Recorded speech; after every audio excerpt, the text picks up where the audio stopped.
Ito na yung real talk review na hindi nyo makikita sa ibang channel. Kung nag-iisip ka na bumili ng smartwatch para sa takbo, workout o pang monitor ng kalusugan mo, huwag kang aalis dito. Sasabihin ko dito kung alin sa kanila ang pinakasulid. Aulon Tetra R4 or Aulon Mars R3. Real data, real feedback, walang hype. Hindi ko sinasabi na meron akong pareho ngayon.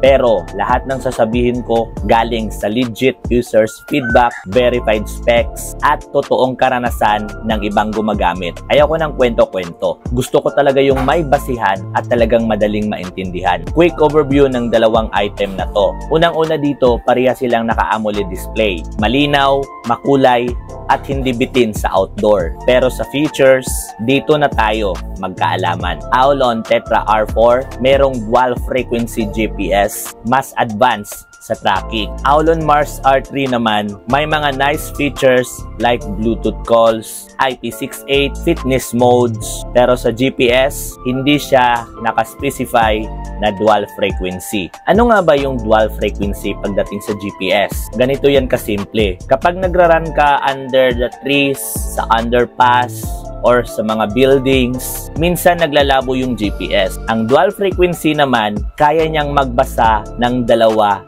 sabay-sabay. Kaya mas malinaw at tuwid yung ruta. Kaya kung runner ka na may halo-halong ruta, malaking bagay talaga yan. Sa dami ng review na nakita ko, Tetra R4, mas tuwid yung GPS path. Mas konti yung zigzag, mas mababa yung percentage ng error. Maraming runners ang satisfied sa tracking niya. Mars R3, okay siya sa open area. Pero may mga reports na minsan nag-overshoot ng distance. Mga nasa 3 to 6% daw ang errors pagdating sa mga komplikadong ruta. Pero hindi ibig sabihin na pangit siya. Mas basic lang talaga yung GPS niya. Pagdating naman sa heart rate and health monitoring, pareho silang may heart rate, SpO2 at sleep monitoring. Pero tandaan nyo to, lahat ng ganitong relo ay trend monitoring lang. Hindi sila medical device. Sa heart rate, sa steady run, okay. Sa biglang bilis or sprint, minsan delayed kasi nga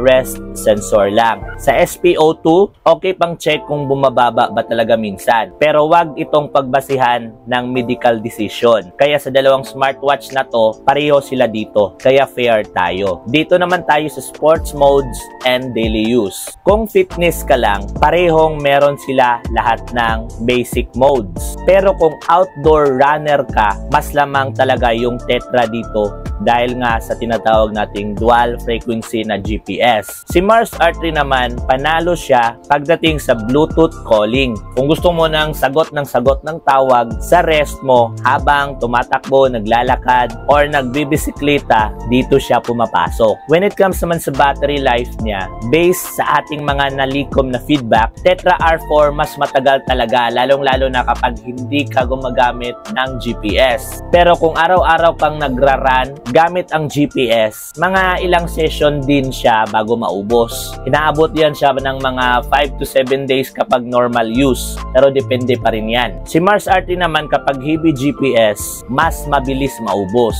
Sa regular use, mas tumatagal pero hindi kasing tibay ni Tetra R4. Kung i-compare natin sa kanilang dalawa na naka-on yung GPS. Simple lang, the more GPS power, the more battery drains. Kaya kung runner ka at gusto mo mas accurate na ruta, mas malinis na tracking, mas stable na GPS sa challenging area, Tetra R4 ang mas bagay. Kung daily use naman plus konting run lang, gusto mo ng calls, gusto mo ng all-around smartwatch, budget friendly na may maraming basic features, Mars R3 ay sapat na at sulit. Kung runners ka, hindi talaga pwede yung basta okay na siguro. Kasi habang tumatakbo ka, yung GPS talaga yung magbibigay sa'yo ng picture ng tunay na progress mo. Kapag mali yung distansya, mali yung training mo. Kaya yun ang mas tumpak. Mas mahalaga talaga yan kaysa sa dami ng features. So kaya kung running ang purpose mo, Tetra R4 ang mas matino talaga. Mas reliable, mas accurate. Kung gusto mo naman ng smartwatch na may tawag, notification, missions at pang-araw-araw, Mars R3 ay talagang ayos na. Silang dalawa ay talagang parehong okay, pero magkaiba lang talaga ang lakas nila. Kung gusto mo makita yung mga example ng mga GPS path na base sa feedback users, comment ka lang ng send data at gagawan ko kayo ng pinned references. Kung gusto nyo pa ng mga real talk gadget reviews na walang paligoy-ligoy, follow nyo lang ako or subscribe. Kita-kits sa susunod na takbo.